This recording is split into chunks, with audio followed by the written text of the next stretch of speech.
O assunto agora é Flamengo com tela aspas. Uma fala do Gabigol. Gravação para Comebol. O Gabigol falou sobre busca por artilharia máxima da Libertadores. Daqui a pouco na tela a gente vai ver que ele ainda está longe. Mas ele está lá entre os primeiros. Mas ele quer o topo, tá aí, ó. Gabi quer o topo. Sobre a artilharia máxima da Libertadores na história.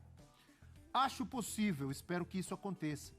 Sabendo que a gente tem que jogar o maior número de jogos possível para isso acontecer.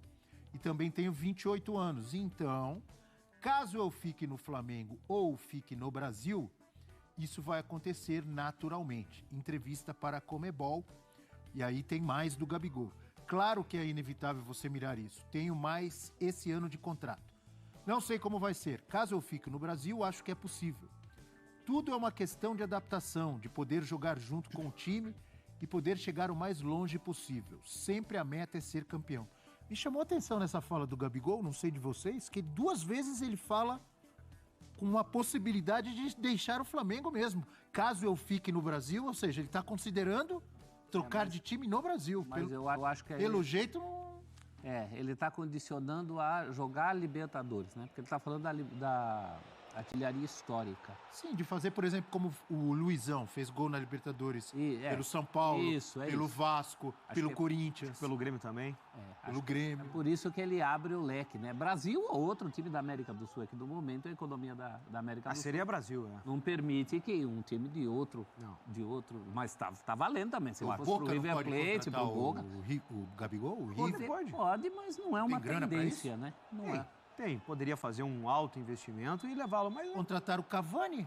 Mas não agora, são perfis, né? O principal é ele voltar a jogar, né? Porque se ele não jogar, vai ficar mais difícil ele fazer esses gols que faltam. Eu nem sei, não sei se o Eugênio sabe, mas para ele alcançar, seria o Spencer, não é isso? Alberto Spencer. Maior artilheiro de todos os tempos. Esse não chega, não. Então. A gente tem a tela? Se tiver... essa tabela dos maiores artilheiros da história da Libertadores. Ele tinha que ter uma média muito alta, contínua, para chegar lá. Mas... E eu não vejo mistério no jogar com o Pedro, né? Porque já jogaram juntos e saíram-se muito bem. Foram campeões. É uma questão do Tite, é uma questão talvez hoje de uma readaptação, de uma característica que pode ter se adaptado para lá, outra para cá, mas a gente já teve a amostra e funcionou. Aconteceu, os dois. Olha aí, ó. Maiores artilheiros da história da Libertadores, Alberto Spencer, pelo Peñarol e pelo Barcelona, 54 gols. Quase. Fernando Morena, também pelo Peñarol.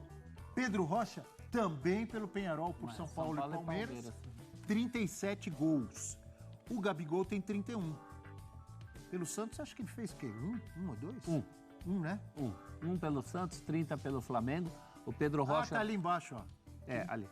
O Pedro Rocha jogou a Libertadores 79 pelo Palmeiras, então fez um golzinho lá, mas o grosso é Peñarol e São Paulo. Ele, assim, possivelmente ele pode alcançar e até passar o Moreno e o Pedro Rocha. Para passar o Spencer, vai ter que ter muito jogo. E ele não vem jogando. Se ele estivesse jogando... É mais difícil. Porque são quantos gols? São 23 do Spencer, é isso? Ele está 23. É mais umas duas Libertadores, né? Às vezes o artilheiro da Libertadores faz 10, 12 gols. Duas no melhor, assim... Jogando sempre... Quantos gols fez o Cano na Libertadores passada? Fez 14, né?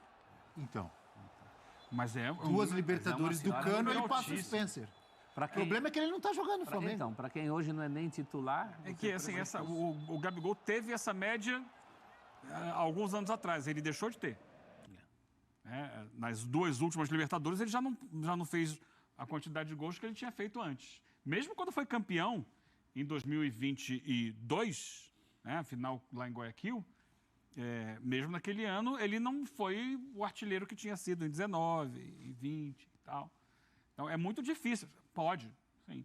Mas hoje, no Flamengo, ele é reserva. O que acontece com o Gabigol, na sua visão?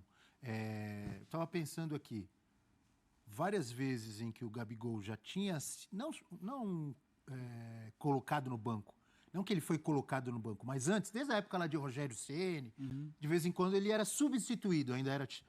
E alguns atritos aconteceram, lembra? Saía de cara feia, dava um chute no copinho, etc. e tal. Agora ele está caladinho, um tempão na reserva, não está nem sendo substituído, na reserva. Muitos jogos, como um recente, não sei se foi o último. Foi o último contra o Fluminense, 5 substituições e ele não entrou e está quietinho. Aí tem um outro detalhe. No meio do ano ele pode assinar com qualquer clube já, não é isso? Um pré-contrato. Então eu fico pensando, será que ele já está conformado e só esperando chegar a hora para ir embora? Dentro da realidade do Flamengo hoje... Estou perguntando. Dentro da realidade do Flamengo hoje, o Flamengo do Tite, ele perdeu espaço. É fato, o Tite gosta muito do Pedro e montou um time com a característica de procurar o Pedro. O time do Flamengo ataca de maneira diferente hoje, né? O Flamengo, ele busca muito... Pode lutar para reconquistar? Pode lutar, mas assim, ele vai lutar contra uma barreira muito grande, que é o estilo de jogo do time. Porque a característica dele é diferente. Ele não é o centroavante alto, referência de área. Ele é o jogador que sai da área, que volta para ajudar na construção. E o Tite gosta de alguém fixo. Dentro do que o Flamengo joga hoje, o Tite precisa de alguém fixo. E esse fixo não é o Gabigol. E ele não joga com 2. No período do Dorival, jogavam os 2. Eram 2 homens na área. O Gabigol saindo um pouco mais, mas pisando na área o tempo inteiro. Na época do Jorge Jesus, ele se movimentava, mas ele era a principal referência de ataque. Não tinha o Pedro. Hoje o Pedro deu um passo adiante. Chegou um técnico que gosta muito do estilo do Pedro, que desenhou o time de uma maneira que não encaixa o Gabigol.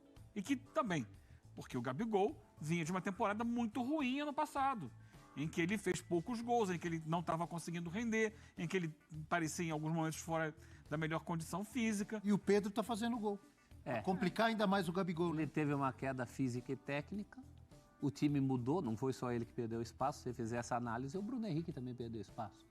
Só que o Bruno Henrique parece mais disposto e também as coisas conspiram mais para que o Bruno Henrique continue contribuindo do que para o Gabigol. O Henrique ainda tem não sei se a palavra é desculpa, talvez a desculpa assim, da lesão, sem ser pejorativa, mas ele ainda tem a desculpa que ele teve uma grave lesão. O álibi. O álibi ficou muito tempo fora. E o Bruno Henrique vem entregando mais que o Gabigol. O Bruno Henrique, não entrega no nível que já entregou, com aquelas tabelas maravilhosas, aquelas trocas de gols e assistências entre os dois. O Bruno Henrique era o vice-rei do Gabigol, né? Alguns até consideravam o Bruno Henrique melhor que o Gabigol nos grandes momentos do Gabigol. Mas é uma situação diferente. O Gabigol não reage. Ele não está mostrando reação. As poucas oportunidades que ele tem não são oportunidades para se justificar uma titularidade ou mesmo a continuidade das oportunidades. Ele está entregando muito pouco. Me parece uma fadiga dos metais aí, né? Só 28 anos, isso é só. Então, tem muita lenha para queimar. Eu pensei a mesma coisa. Muita lenha para queimar. Um jogador com 28 anos, com a história, com a idolatria que tem no Flamengo, jogando num clube desse, estruturado, pagando em dia, com essa torcida... Talvez seja um momento de trocar de áreas. Cai fisicamente? Como? Tem pelo 28 menos anos, cai fisicamente e não recupera nunca? Tranquilamente. Já faz